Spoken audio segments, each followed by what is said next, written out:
Buenas tardes.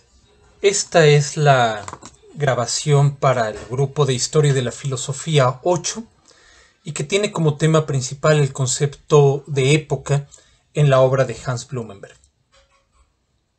Puede parecer un poco apresurado que aparezca nuevo contenido después de que no tiene más de 2 días que puse el último video, pero no quería dejar pasar mucho tiempo para que no se perdiera la unidad temática de lo que se está exponiendo, que es justamente cómo la noción de autorreflexión no tiene que ver únicamente con una cuestión epistemológica, es decir, una cuestión de cómo podemos justificar nuestros juicios, y tampoco tiene que ver únicamente con una cuestión metafísica referente a cuál sea la estructura básica de lo real, sino cómo, si bien la noción de reflexión incluye ambos aspectos, tanto el epistemológico como el metafísico, no es algo que tenga una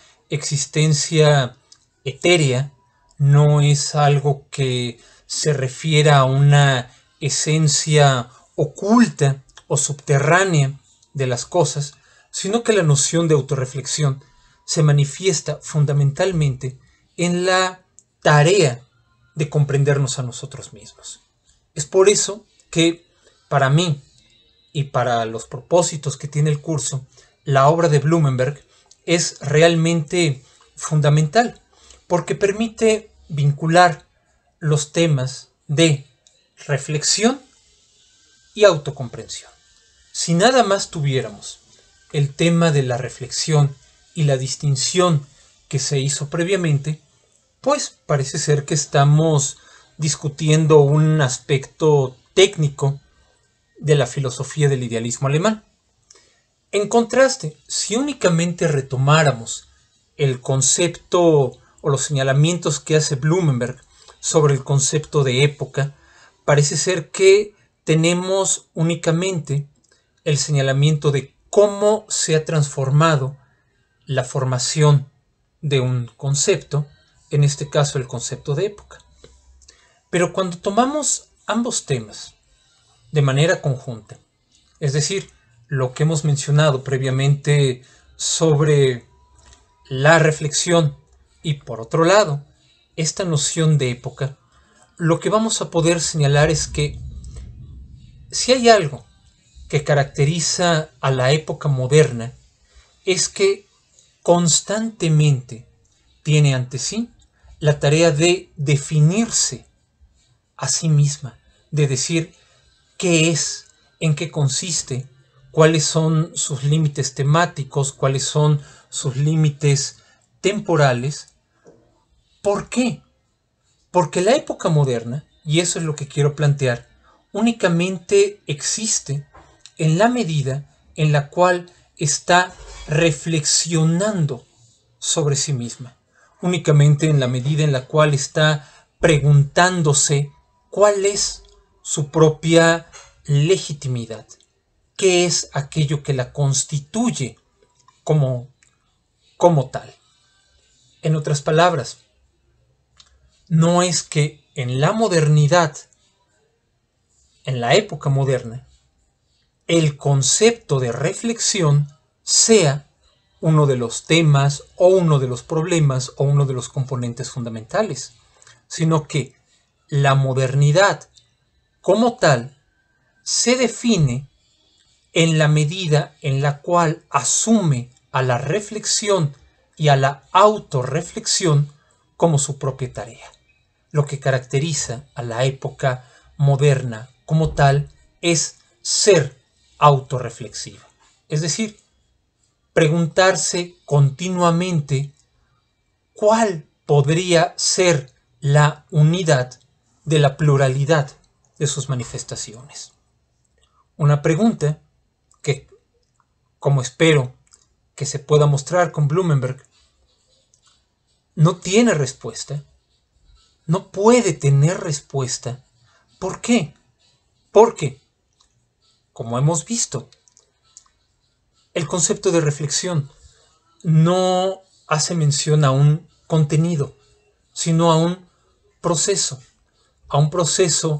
marcado, caracterizado como la ruptura. La ruptura o la descomposición de aquello que inicialmente aparece o se presenta como una unidad en una diversidad de manifestaciones, una diversidad de modos de aparecer, a la cual posteriormente hay que llevar a la forma de la universalidad. Preguntarse qué es aquello que la unifica, que la hace ser una. En la medida en la cual la reflexión es movimiento de ruptura, cuando trata de volver sobre su origen, cuando trata de recuperar su propio origen, no encuentra nada. No podría encontrar algo porque ella no es un contenido, es un movimiento de descomposición. Pero volveremos a tocar ese tema posteriormente. Vayamos o entremos de lleno a la cuestión de Blumenberg, de cómo se forma el concepto de época y particularmente de cómo se forma el concepto de una época moderna. Blumenberg hace un señalamiento, hace una distinción. ¿Cómo hay, por un lado, lo que podemos nosotros denominar un uso clásico del concepto de época y un uso moderno del concepto de época? Cuando él se refiere al uso clásico del concepto de época, que proviene de la palabra griega epogé, que significa tanto la interrupción de un movimiento como el punto en el cual ese movimiento se detiene o se invierte. Esa distinción hay que ver que no sirve únicamente, o el punto no es únicamente señalar una diferencia en cómo se usaba el término en la antigüedad y cómo se utiliza en el mundo moderno, en el cual el concepto de época designa ante todo un instrumento de orden para clasificar los distintos periodos de tiempo en la medida en la que permite individualizar a cada uno de ellos con base en un contenido particular, en diferencias y atributos específicos, sino que a lo que quiere llamar la atención con este contraste entre el uso clásico y el uso moderno del concepto de diferencia es cómo el uso moderno del concepto de diferencia está englobando, está abarcando un periodo reconocible. No es únicamente, como ocurre en el caso del mundo antiguo, señalar un hito, un punto de partida. Desde luego, no quiere decir que ese sentido de que la época señale un hito, un punto de partida, una suspensión. Por ejemplo, cuando el escepticismo antiguo podía hablar de la epogé como la suspensión del juicio, esa idea de suspensión, de detención, se mantiene en la concepción moderna, pero es sólo uno de los componentes del concepto de época. El concepto de época abarca en su uso moderno un punto de partida y un límite, un punto de llegada. En esa medida es que nos permite introducir esta idea de un periodo definido, un periodo donde es claramente discernible su principio y su final.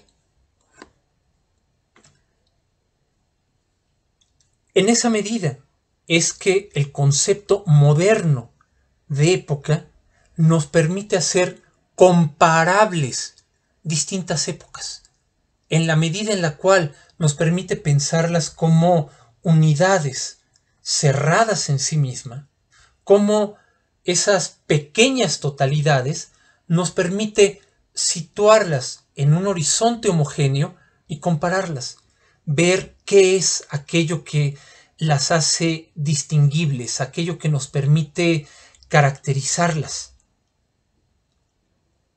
Esa idea de Blumenberg, y ese es uno de los puntos que quiero subrayar aquí, está en el PowerPoint que envié previamente, pero aquí puedo y tengo que subrayar esa característica, supone un espectador. Como escribe Blumenberg en La legitimación de la Edad Moderna, cito, no sería la propia historia la que hace alto en un punto, sino es espectador de la misma, a fin de tener una visión panorámica del antes y del después. Es en este punto en el que las consideraciones de Blumenberg nos permiten incorporar o conectarnos con lo que habíamos mencionado previamente acerca de la reflexión. Así como la reflexión es un movimiento que corta, que separa, que distingue lo particular para llevarlo a la forma de la universalidad, al mismo tiempo requiere un punto de autorreferencia, un punto con base en el cual la diversidad es llevada de nueva cuenta a una unidad. Ese punto de unidad es el espectador. El espectador que es consciente de que la historia no es un flujo homogéneo de acontecimientos, sino que la historia es un devenir que en su interior tiene diferencias cualitativas. Pero esas diferencias cualitativas no están en el hecho mismo. Esas diferencias cualitativas son las que señala, las que marca la mirada del espectador. Eso nos trae dos cuestiones. La primera cuestión, ¿quién es el espectador?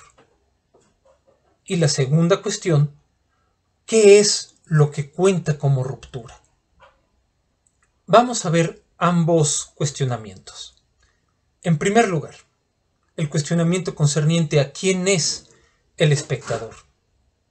Si el espectador somos nosotros, los sujetos empíricos que viven, que padecen las situaciones, los cambios del día a día, entonces aquello que cuenta como época, aquello que cuenta como ruptura o aquello que cuenta como el fin de un periodo, puede tratarse de un juicio sumamente relativista. Uno puede decir si hay algo que lo está afectando, si hay algo que está tocando nuestros intereses, nuestra vida cotidiana, es que este suceso marca época, este suceso es un acontecimiento. Pero puede ser que a la distancia histórica no haya, o eso que nosotros consideramos vital, aquello que nosotros consideramos sumamente importante, no sea más que algo pasajero. O, a la inversa, puede ocurrir que un acontecimiento que en su momento parece sumamente localizado, sumamente pequeño, sumamente trivial, marque en realidad una transformación profunda en la forma en la cual nos comprendemos a nosotros mismos. Es decir, el primer problema es, ¿quién es el espectador?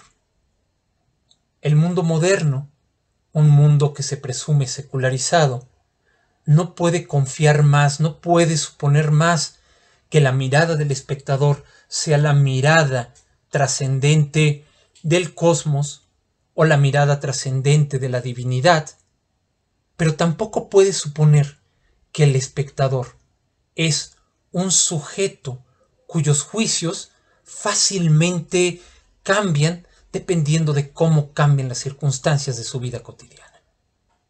El segundo problema que cuenta como ruptura. Si no estamos adoptando una mirada trascendente, si no estamos adoptando la mirada de ningún lugar o la mirada de ojo de Dios, sino la mirada concreta, la mirada de la inmanencia de la experiencia, ¿cómo distinguir qué es lo que cuenta como ruptura? Podríamos tratar de hacer lo siguiente. Podríamos tratar de darle un revestimiento o un adorno secular a esa mirada trascendente que nos podría ofrecer una visión religiosa del mundo o una visión metafísica, y entonces comenzar a hablar de una ley de hierro o una ley necesaria de la historia en donde podemos ir distinguiendo cada uno de los puntos necesarios de este proceso. Algo similar a lo que trata de señalar Benjamin en estas tesis sobre la historia, donde recurre a la figura del jugador de ajedrez, este autómata vestido de turco que es sumamente diestro en el ajedrez y siempre gana, pero en realidad no hay un mecanismo que guíe sus movimientos, sino que, para seguir con el texto de Benjamin, hay un enano que está escondido, sumamente diestro en el ajedrez, que está escondido bajo la mesa, bajo el tablero, y él es quien hace todos los movimientos. Y nos recuerda a Benjamin. Podemos imaginar una imagen actual de ese autómata. Ese autómata es el materialismo histórico y el enano es la teología, que no es presentable, no se ve bien, por eso es que tiene que estar oculta. Podríamos hacer eso para pensar la ruptura. Pero hay un punto, no solamente porque tratemos de presumir de ser sumamente seculares, sino que hay un punto sumamente agudo que señala Blumenberg, que descalifica esos intentos de pensar un sentido o una ley de la historia en términos seculares. ¿Cuál? Que la formación de una época, la idea de ser capaces o de que haya un espectador que sea capaz de distinguir un antes y un después en el desenvolvimiento de los acontecimientos, requiere de la experiencia, requiere de nuestra experiencia. Cito a Blumenberg: el problema de la época no ha de ser planteado, a partir de la cuestión sobre la posibilidad de tener una experiencia de la misma. Es decir, la época no solamente tiene que ser algo objetivo, algo que se apoya en razones. Al mismo tiempo, se supone o se pide que tengamos una experiencia de la misma, que podamos decir, para recordar el ejemplo que pone de Goethe: señores, estamos viviendo un cambio de época en la historia y ustedes pueden decir, yo estuve ahí. Lo que se espera de la época es que sea un parteaguas a partir del cual nos comprendemos a nosotros mismos. Eso es lo que hace que el concepto de época, más allá de su importancia que pueda tener para la filosofía o para la historia, tiene una importancia en general para la cultura, porque lo que se supone es que lo que define a la cultura moderna es que los sujetos se entienden en la medida en la cual entienden cuál es la época a la cual pertenecen. No es que uno tenga una forma de autocomprensión y después, cuando dedica tiempo al estudio, cuando dedica el tiempo a la lectura, pueda entender a qué época pertenece. No, es al revés en la modernidad. Solo en la medida en la cual comprendo qué es lo distintivo de mi época, es que puedo definirme, puedo comprenderme a mí mismo. ¿Cómo se resuelven o cómo plantea Blumenberg la resolución a ambos problemas? Primer paso. Habría dos pasos. El primero, tomar como referencia a la experiencia de los sujetos concretos, pero no desde el punto de vista del contenido que viven, no a partir de qué comen, no a partir de qué ritos funerarios tienen, no a partir de cómo se gobiernan, a qué le temen, sino a partir del proceso que explica cómo han llegado a comprenderse a sí mismos. Solo de esa manera puede evitarse el relativismo que está siempre presente en la definición de una época. Es decir, no vamos a detenernos a comparar quién tiene razón cuando se habla de un cambio de época. Si la tiene quien la sitúa en el final de la Guerra Fría, si la tiene quien la sitúa en el acto terrorista en el que son destruidas las Torres Gemelas, o si es en la victoria de Trump, etc. No. Vamos a detenernos a examinar cómo se ejecutan estos intentos de establecer un cambio de época. Es decir, vamos a ver cómo el cambio de época, o cómo el señalamiento y el planteamiento de cambio de época se hace a partir de la reflexión, a partir de un procedimiento que nos dice cómo se establece un antes y un después, no a partir de contenidos. Vean, llevando esto a nuestro tema, a la historia de la filosofía contemporánea, cómo nos obliga a arrojar una duda sobre aquellos intentos de decir la filosofía contemporánea es la conciencia lingüística de la filosofía, o la filosofía contemporánea se caracteriza por un giro hermenéutico en la medida en la cual las distintas o sus distintas expresiones son conscientes de que no cabe hablar de verdad, sino solo de interpretaciones, etc. Hay que ver, en contraste, cómo la filosofía contemporánea, a pesar de que pueda tener similitudes temáticas con otros momentos de la historia de la filosofía, se caracteriza por la conciencia de ser algo distinto, de haber hecho un corte, una separación. Veamos el cómo, no el qué. Ese sería el primer paso. El segundo paso.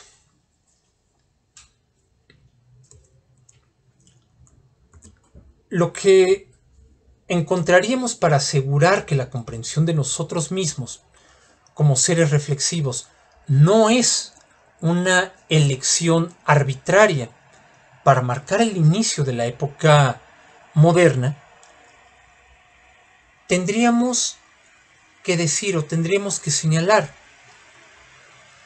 quien ejecuta este tránsito, quien hace este cambio de mirada, es no el sujeto empírico, es la razón misma. Es la propia razón la que está examinándose, la que está dando cuenta de su origen, la que está dando cuenta de su propia génesis. Por eso, y es algo que quisiera señalar o quisiera dejar sembrado en distintos tonos, no es que la filosofía moderna y contemporánea súbitamente haya descubierto la historia como tema, como si antes no se hubieran dado cuenta de que somos seres históricos. No. ¿Quién necesita una filosofía de la historia? Necesita una filosofía de la historia solo quien tiene que dar cuenta de la unidad en la diversidad. Solo en esa medida es que necesitamos observar cómo trabaja la historia para ver cómo hace justamente ese proceso, darle unidad a lo diverso, darle unidad a lo heterogéneo. En esa medida, el caso de Kant, de nueva cuenta, es paradigmático. En este breve ensayo, comienzo presunto de la historia humana, ahí el propio Kant se da cuenta, si asumimos la perspectiva del observador individual, Kant, ustedes, yo, pues entonces vemos que ser racionales pues no nos abona mucho. Que ser racionales incluso disuelve las convicciones que nos permiten vivir, que nos permiten respirar, que nos permiten tener un mínimo consuelo. Pero si juzgamos desde la perspectiva de la tarea de la razón, todo cobrará sentido. La razón, en esa medida, es la que corta, la que separa, la que está mostrando que una cosa es lo que nosotros sostenemos y otra distinta las justificaciones con base en las cuales podríamos pretender darle un carácter racional a aquello que sostenemos. La razón es la que nos muestra cuál es el sentido de esa unidad, lo que hace en esa medida. Y por esa razón va a ser fuerte lo que voy a decir aquí, pero lo tengo que someter a su juicio, a su crítica. En buena medida, la filosofía moderna y contemporánea es o son, en sus distintas expresiones, filosofías de la historia. ¿Por qué? Porque tratan de dar cuenta de cómo podemos pensar la unidad en la diversidad. Ustedes pueden decir y pueden plantear, pero es que el pensamiento contemporáneo, si lo quisiéramos remitir, por ejemplo, a la segunda mitad del siglo XIX, si quisiéramos poner ahí su punto de inicio, va a poner en tela de juicio las narrativas del progreso. No hay la idea de una razón que progresivamente descubre las huellas de su acción en la historia. Y tendrían toda la razón en hacer ese señalamiento.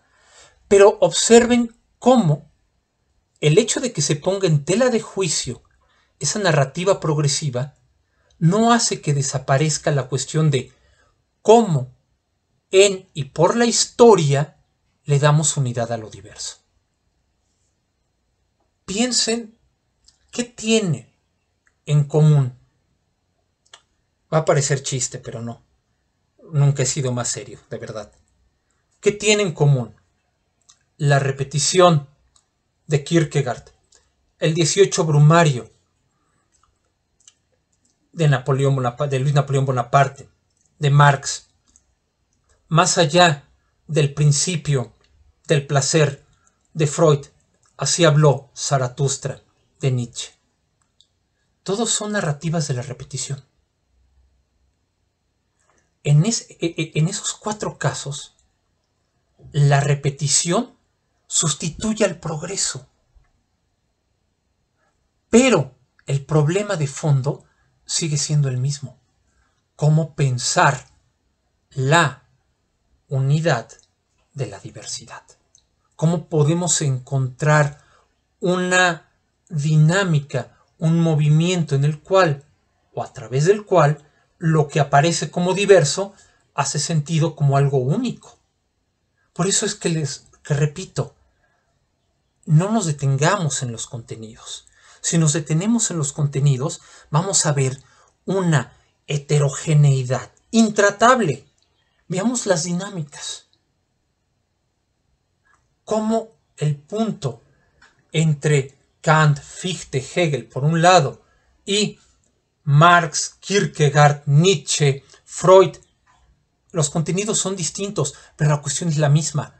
¿Cómo podemos seguir pensando a nuestra experiencia, la comprensión de nosotros mismos desde una dinámica? Los primeros, Kant, Hegel, pensar a partir del progreso. Los otros 4, pensemos a partir de la repetición. Pero el problema es el problema que deja la reflexión. Cómo plantear la unidad de lo diverso. Y ese es el punto que trata de señalar Blumenberg, que está presente en la formación del concepto de época. Lo que define a la época moderna, a juicio de Blumenberg, es no solamente una ruptura. Podemos hablar de rupturas entre lo que distingue a la antigüedad clásica de la Edad Media, a lo que distingue a la Edad Media del inicio del Renacimiento, etc. Pero la época moderna no solo se caracteriza por una ruptura, sino por ser ella misma ruptura. Su contenido es su propio movimiento. Ese es el acto en el cual la modernidad pretende, a juicio de Blumenberg, inaugurarse, poner a la ruptura como principio. Lo cito de nuevo, en relación con la razón, que crees estar en condiciones de hacer historia, el fenómeno que lleva ese título de época significaría un aviso de la contingencia de las cosas. La modernidad es el acto de ruptura en el cual la reflexión pone de manifiesto la contingencia de las cosas, que no hay algo esencial, que no hay algo necesario, que todo aquello que aparece y se presenta desde una mirada o cuyo carácter natural o cuyo presunto carácter natural e inmediato puede ser puesto en duda. Podemos ejecutar una ruptura respecto al modo ordinario, habitual de vivir el mundo y cuestionarlo. ¿Qué consecuencias tenemos? Quisiera señalar 3 consecuencias fundamentales. En primer lugar, vean entonces cómo la modernidad se engendra a sí misma como época porque asiste a su propio nacimiento. La modernidad es la que pone ella misma a la ruptura respecto a la asunción natural e inmediata de que las cosas tienen un modo propio de ser. La modernidad, en la medida en la cual pone a la autoliberación de la razón, de las constricciones de la tradición, del prejuicio, de la superstición, no solamente ubica retrospectivamente su punto de nacimiento. No, ella asiste a él. Ella lo produce. Cuando la razón se libera a sí misma del prejuicio y la tradición, engendra a la época moderna y observa que no es simplemente un cambio, una forma distinta de ser las cosas, no. Confirma que están haciendo una época. En segundo lugar, al constituirse a sí misma como época, constituye a todas las demás épocas. ¿Por qué? Porque al situarse por encima de todos los contenidos, de aquello que se afirma, aquello que se adora, aquello que se come, aquello que se considera sagrado, aquello que se considera profano, puede entender cómo cada época se rige por una dinámica específica, y en la medida en la cual entiende esa dinámica específica, la puede englobar, la puede encapsular en unos límites definidos. Y en tercer lugar, la modernidad se caracteriza por su capacidad de renovación constante. ¿Por qué? Porque para mantenerse, no se necesita que se mantenga vigente cierto contenido. No necesita que sigamos creyendo, por ejemplo, en el derecho divino de los reyes.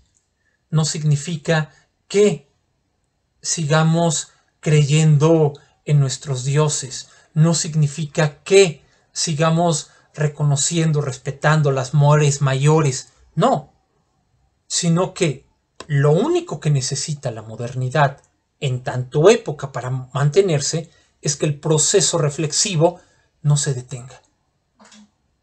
Que siempre estemos cuestionando los puntos de inicio y los puntos de llegada. Curiosamente, ¿saben quién es el que mejor ha visto esta característica? Lyotard. Jean-François Lyotard, en la condición posmoderna, que en muchas ocasiones es presentado como ¡ay, el texto que da inicio a la posmodernidad! Bueno, creo que hay razones poderosas para poner en tela de juicio esa opinión, porque el punto de Lyotard es que si por posmodernidad entendemos el cuestionamiento de los límites de lo moderno, entonces no hay nada más moderno que la propia posmodernidad.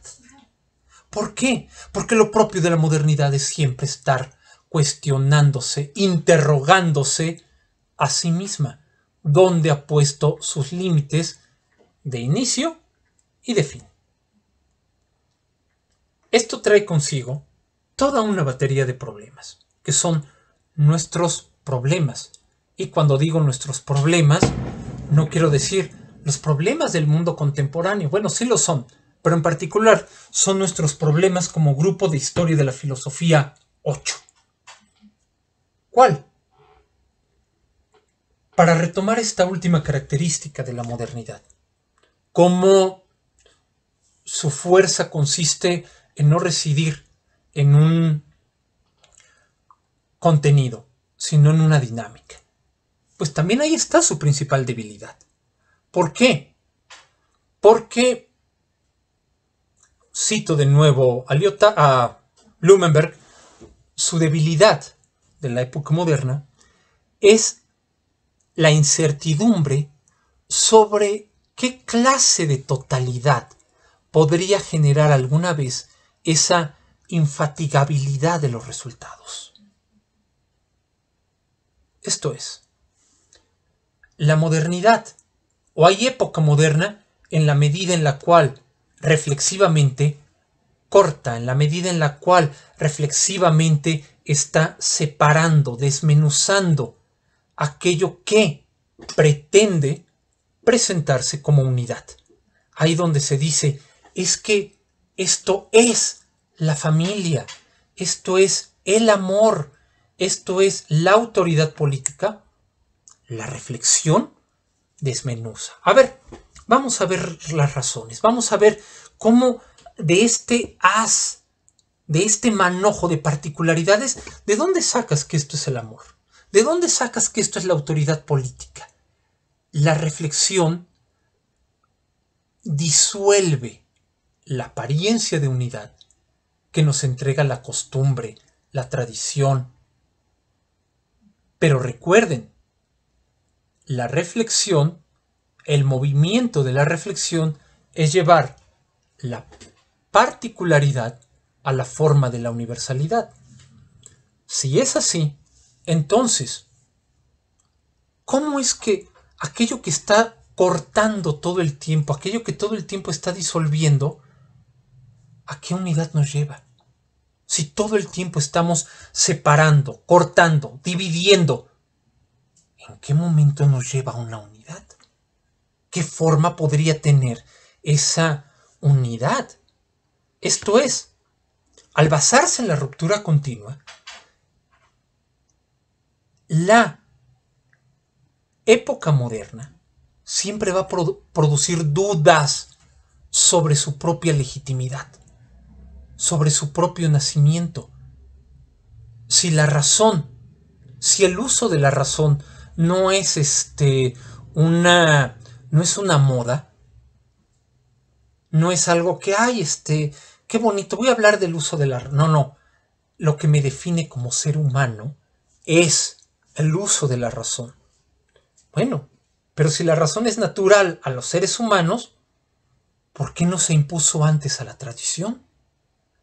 ¿Por qué tuvo que esperarse a un acontecimiento determinado para que pudiera romper con las cadenas del dogma y la superstición? ¿Por qué no lo hizo antes? Y si la razón, un problema adicional, necesita de una autoliberación, ¿qué nos garantiza que su sometimiento no se volverá a repetir? ¿Cómo sabemos que realmente estamos ante una liberación y no es simplemente una ilusión o algo pasajero? Vean, la modernidad todo el tiempo tiene dudas acerca de sí misma. ¿Por qué? Porque no es un contenido, es un procedimiento. Y es un procedimiento que, lejos de producir certezas, produce incertidumbre porque disuelve la apariencia de unidad de aquello que se presenta como natural e incuestionable. Y el problema más importante, su origen mítico. Si la estructura autorreflexiva de la razón no es más que movimiento de ruptura, entonces nunca podrá aprender su origen en un contenido histórico concreto. Es decir, cuando la época moderna trate de decir mi origen está aquí, ¿qué hace? ¿Qué tiene que hacer? Reflexivamente trabajar y, bien, vamos a someter a examen esa afirmación. Por ejemplo, caso concreto de Historia de la Filosofía 8. Cuando uno trata de decir, por ejemplo, el origen de la filosofía contemporánea está en la crítica del sujeto, ¿te cae? Oye, ¿y dónde nace ese sujeto? Pues es el sujeto epistemológico, con Descartes. Vamos. Oye, ese sujeto del que hablas realmente no está en Descartes. Es más bien una atribución que se hizo posteriormente y no algo que realmente esté en Descartes. Bueno, pero es algo que podemos encontrar en Husserl. De hecho, eso es lo que le está criticando Heidegger. Ah, ¿sí? Bien, vamos a Husserl. ¡Pum! Y en Husserl, ese sujeto que nos pinta una narrativa como la que nos presenta Heidegger en la época de la imagen del mundo, ¿qué creen? No está. Chin, pues ya se me cayó el teatrito. En el lenguaje. Ah, en el lenguaje. ¿Por qué? Es que lo que caracteriza la filosofía contemporánea es darse cuenta de que el lenguaje no es un instrumento, sino que el lenguaje es el medio, el entorno en el cual surge nuestra propia identidad. Nosotros no hablamos el lenguaje nos habla. Eso es algo que es común a la filosofía del siglo XX. Lo encontramos tanto en una aproximación ontológica como en Heidegger, como en Gadamer, por ejemplo, y lo podemos encontrar a su vez en la filosofía anglosajona, en el segundo Wittgenstein, en Austin. Ah, pero entonces es propio de la filosofía contemporánea. Sí, claro. Pues, ¿qué te crees? Eso que estás diciendo, yo lo había planteado Novalis. Ya lo había planteado Schlegel. ¿Te cae? Sí. Reflexivamente ve y revisa el monólogo de Novalis. Revisa las notas de Schlegel. Friedrich Schlegel. Chin. No, pues sí es cierto. Es decir, cada vez que la modernidad trata de aprender reflexivamente su origen, se queda con las manos vacías. Uno podría decir, pues que no se pregunte por el origen, síguele, síguele. No, no puede renunciar a preguntarse por su origen, porque eso significaría aceptar dogmáticamente su punto de partida. Aceptar que su punto de partida es una coyuntura histórica, ya sea que lo pongamos en la Revolución Industrial, sea que lo pongamos en la Revolución Francesa, sea que lo pongamos con la Reforma Protestante, sea que lo pongamos con la conquista de América. Toda colocación resultaría contingente, y si resulta contingente, entonces la época moderna no puede dar cuenta de su legitimidad. Si no puede dar cuenta de su legitimidad, entonces es irreflexiva.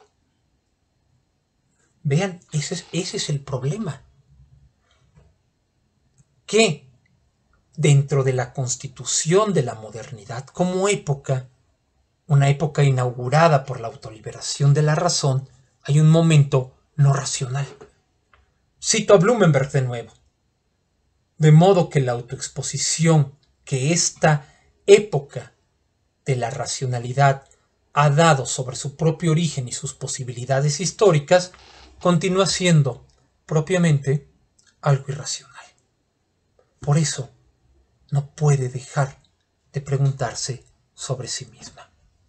Vamos a ver cómo esta estructura de una autorreflexión que se coloca a sí misma como época y con ello exige dar cuenta de su propia legitimidad racional, pero no puede hacerlo, lo vamos a volver a encontrar con Habermas. Y bien, pero eso será el tema de nuestro próximo video. Que descansen.